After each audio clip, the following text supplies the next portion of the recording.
फिर उसके बाद मुस्लिम हटाओ मंत्रालय बना दो। ये तर्क ठीक है क्या? देखिए, ये तो समाजवादी पार्टी का क्या तर्क है वो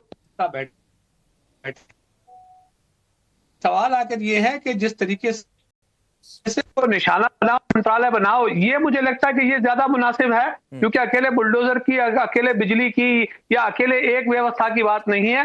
मुसलमानों को निशाना बनाओ, मंत्रालय बनाया जा सकता है या बनाया ही है, एक अनडिक्लेयर मंत्रालय है ही। क्योंकि मामला ये होता है कि जब मुसलमान होता है तो उसके लिए सारे कानून इस्तेमाल किए जाते हैं, अच्छी बात है, किए जाने भी चाहिए। लेकिन मैं ये कह रहा हूँ, अरे बनाना चाहिए। अरे मोहतरमा, आप बोल रही थी, मैं विक्टिम कार्ड, क्योंकि हर बार आप विक्टिम कार्ड ही खेलने लगते हैं, पकड़े जाते हैं तो विक्टिम कार्ड खेलने लगते हैं। देखिए, ऐसे इंटरप्ट करेंगी तो फिर नहीं, ये नहीं इंटरप्ट करेंगी तो नहीं चलेगा। नहीं, आतंकवाद। ठीक है सुजाता, एक बार दानिश को पूरा कर लें दीजिए। बोलिए दानिश। समर्थन करते तो विक्टिम कार्ड खेलने, नहीं, ये ऑपरेसिंग कार्ड जो आप इस्तेमाल करती है ना, कि दूसरा जो किसी पैनलिस्ट है उसके बोलने का वक्त भी आप ले लेंगी, तो ये भाजपा के शासन नहीं होता है। रुक जाइए, मैं हूं दानिश, उसकी चिंता मत करिए, वो देखने के लिए मैं हूं। सुजाता प्लीज एक बार पूरा करने दीजिए दानिश को। दानिश अपनी बात पूरी करिए।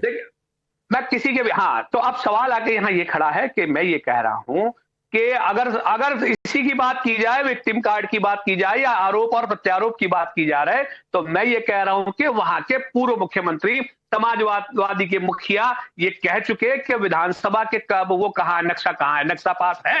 तो मैं ये कह रहा हूं कि एक बार योगी सरकार वो नक्शा भी तो बाहर निकाल दे कि भाई वो पास है या नहीं है, जो बार बार पूर्व मुख्यमंत्री पूछ चुके। पूर्व मुख्यमंत्री भी तो एक जिम्मेदार व्यक्ति होता है या नहीं होता है, पूछ लीजिए। ये अमित भाई, दानिश सुनिए ना, दानिश सुनिए, अगर आपको लगता है कि विधानसभा गलत तरीके से बन गया, चले जाइए सर कोर्ट, सरकार को घसीट कर लेकर आइए कोर्ट में। तो सर लेकिन आप ये तर्क देकर आप जस्टिफाई करना चाहते हैं कि आप विशेष धर्म से हैं तो इसलिए मकान का नक्शा ना देखा जाए, इसलिए बिजली मीटर की रीडिंग 0 आ जाए तो खुली छूट मिल जाए, 2 किलोवाट का कनेक्शन लेकर 16 किलोवाट खपत करिए, छूट मिल जाए। अच्छा सुनिए, देखिए मैं आपको ये कहता हूं, आप बिल्कुल सही कह रहे हैं, बाकी इसीलिए तो मैं कह रहा हूं ना कि मुसलमान अत्याचार मंत्रालय। अरे इसमें मुसलमान कहां से आ गया भाई? मुसलमान है, सुनिए दानिश, मुसलमान कहां से आ गया? रोटी खाने की, लोगों को चलने के लिए सड़क है, उस सड़क पर बना लिया सीढ़ी। अच्छा सुनिए, वो मुसलमान है, इसके लिए उसको खाने के लिए, रोटी के लिए भी सुप्रीम कोर्ट में पिटीशन फाइल करनी पड़ेगी। नहीं बिल्कुल नहीं, अगर अजय कुमार नहीं बिल्कुल नहीं है वो उसके ऊपर कोई, नहीं बिल्कुल ये नहीं है दानिश, सुनिए बिल्कुल ये दानिश नहीं है, उस पर कोई नहीं है पारो, नहीं उस पर कोई एफआईआर नहीं होगी। नहीं आतिकुर रहमान, रुकिए दानिश रुकिए। आतिकुर रहमान, क्या आप भी इस बात के पक्ष में हैं कि मुस्लिम है चूंकि तो इसलिए एफआईआर दर्ज नहीं होनी चाहिए भाई? नहीं तो कहेंगे कि मुस्लिम है और सरकार मुस्लिमों के खिलाफ है। सीढ़ी सड़क पर बनाएंगे, तोड़ना मत, क्योंकि मुस्लिम के घर की सीढ़ी है। उस गली में 10 लोगों की सीढ़ियां तोड़ी गई हैं, लेकिन हल्ला मच रहा है क्योंकि बर्क सांसद मुसलमान है, इसलिए हल्ला मच रहा है। उनकी पार्टी की पूरा जो शीर्ष नेतृत्व कह रहा है कि मुसलमान सांसद है। तो ये धर्म विशेष के नाम पर छूट क्यों चाहते हैं? नहीं राकेश जी, धर्म विशेष के नाम पर झूठ नहीं हम बताना चाह रहे हैं।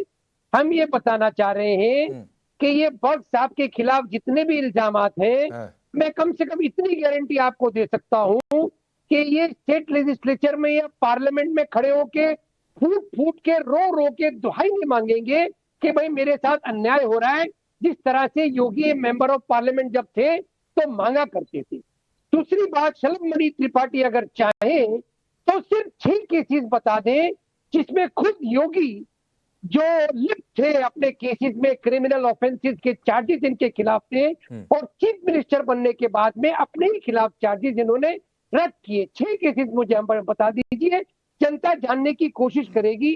तीसरी इंपॉर्टेंट बात यह है कि आपने कहा राकेश पांडे जी कि मुसलमान विक्टिम कार्ड खेलते हैं, तो आप ये नहीं मैंने ये नहीं कहा। आतिकुर रहमान, पहले क्लैरिफाई करिए। मैं आ रहा हूं शलभ मणि, आधा मिनट दीजिए, क्योंकि इन्होंने व्यक्तिगत तौर पर बोला।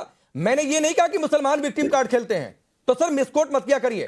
मैंने ये बोला कि बर्क चूंकि सांसद है और मुसलमान है तो मुस्लिम वोट बैंक का कार्ड खेला जा रहा है, मुसलमान वाला कार्ड खेला जा रहा है। मैंने सभी मुसलमानों के लिए बात मत कही, जनरलाइज मत किया करिए। मैं पहले आपको बता रहा हूं, इस प्लेटफॉर्म के ऊपर हो सकता है आपने नहीं कहा हो, लेकिन शलभ मणि जी ने भी कहा। तो सर जो कहा उसको कोट करके कहिए, मुझे कोट मत करिए। और किसी और को भी गलत कोट मत करिए। इस प्लेटफॉर्म के ऊपर जो अभी बात चली थी कि मुसलमान विक्टिम कार्ड खेलना शुरू कर देता है, फिर वही तो मैं पूछना चाहूंगा ना शलभ जी कि वो पार्लियामेंट में जो योगी रो रहा था वो क्या था? विक्टिम कार्ड नहीं था वो। तो ठीक, अच्छा चलिए उस पर भी आता हूं, अभी इस पर भी आता हूं। शलभ मणि जवाब दीजिए। देखिए, वो जिस घटना का आप जिक्र कर रहे हैं, बहुत हौसले के साथ जिक्र कर रहे हैं, उसी घटना ने आज आपको इस अंजाम तक पहुंचा दिया है कि आज आपको दुहाई लगानी पड़ रही है, गिड़गिड़ाना पड़ रहा है, और आपको जो पार्टी आपको संरक्षण देती है उसकी क्या हालत पूरे देश में हो गई, ये सब देख रहे हैं। ये जुल्म और जो आपने जुल्म की इंतहा की थी उसी का नतीजा है कि आज देश में और प्रदेश में भारतीय जनता पार्टी की सरकार बहुत मजबूती से है। आपने एक सवाल मुझसे पूछा तो आप लोग तो गए थे सुप्रीम कोर्ट तक, सुप्रीम कोर्ट के दरवाजे पे नाक रगड़ के आए थे कि योगी जी के खिलाफ दोबारा से मुकदमे खुलवा दीजिए, उनके मुकदमों की आप जो मुकदमे खत्म हुए हैं उनको दोबारा से रीओपन करा दिए, इन्वेस्टिगेशन करा दीजिए। वहां से लताड़ लगा के वापस क्यों आ गए?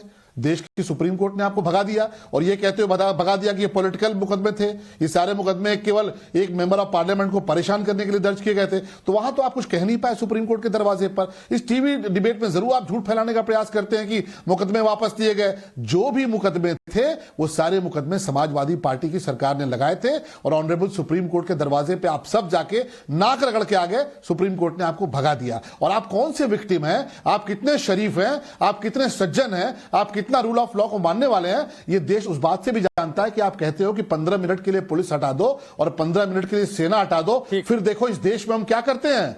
तो आज पुलिस और सेना की ताकत क्या है, इस देश के संविधान की ताकत क्या है, बाबा साहब भीमराव अंबेडकर जी की ताकत क्या है, ये आपको समझ आ गई होगी। चलो भाई ठीक है। अब अतीकुर रहमान जिस फैसले पर कोर्ट ने मुहर लगा दी और आपकी बात को सुनने से ही कह दिया कि तो तर्कहीन बात आप लेकर चले आए, आप उसको ले आकर डिबेट में उसकी चर्चा कर रहे हैं, मतलब हम अदालत को भी नहीं मानेंगे फिर तो? नहीं, अदालत को तो माननी चाहिए राकेश जी। और जो आपकी समस्या है, कल इलाहाबाद हाई कोर्ट ने आप ही की तरफ इशारा करके ये कहा है कि आपको जो भी दिक्कत है उसमें आप डिबेट नहीं करिए, उसके ऊपर आप ट्वीट नहीं करिए, बल्कि अदालत चले जाइए। और जुबैर को ये डायरेक्शन दिया इलाहाबाद हाई कोर्ट में, तो आपके लिए भी शायद वही डायरेक्शन होना चाहिए। और शलभ जी जरा वो सुप्रीम कोर्ट का केस तो बताइए, जब हम नाक रगड़ रहे थे और वो सुप्रीम कोर्ट में कौन सा केस था, नाम बताइए। झूठ बोलने की भी कोई सीमा होती है शलभ जी। कौन सा केस था जरा बताइए मुझे, कौन सा केस था वो, कौन सा केस था, ये नहीं बता पाएंगे। बोलिए शलभ जी बोलिए। कौन सा नहीं, हाँ ठीक है, मैंने सवाल आपका टॉस कर दिया अतीक भाई। यही केस था, वही केस था अतीक भाई, जिस केस में आपके लोग गए थे और हाई कोर्ट गए, पहले सुप्रीम कोर्ट गए। बिल्कुल, योगी जी के खिलाफ एक मुकदमा समाजवादी। अरे बता तो, क्या नाम ले, अरे वही तो बता रहे हैं। अरे सुन तो लीजिए, आप क्यों बेचैन हो गए? योगी जी के खिलाफ जिस मुकदमे में बाद में कोर्ट ने पाया कोई दोष नहीं है, उस मुकदमे को लेके आप पहले हाई कोर्ट गए, वहां से झटका खा के आए, फिर सुप्रीम कोर्ट गए। आपने कहा कि योगी जी ने अपना मुकदमा खत्म करा लिया है। सुप्रीम कोर्ट ने पूरे केस को मॉनिटर किया, आपको लताड़ लगाई और कहा भागो यहां से, कुछ नहीं इसमें है, ये केस तो कोई दम नहीं बनता, ये तो पॉलिटिकल मोटिवेटेड केस था। तो उस केस का, अरे आप उसकी बात करिए ना, क्यों? और आज भी चले जाइए, आज चले जाइए ना, आज भी तो सुप्रीम कोर्ट के दरवाजे खुले हैं। यहाँ चिल्लाने से क्या होगा? आज भी सुप्रीम कोर्ट के दरवाजे खुले हैं, लेकिन आपको पता है कि सब झूठ है, आपको पता है सब फर्जी है, केवल टीवी चैनल पर बैठ के चिल्लाने से कुछ नहीं होता। आज भी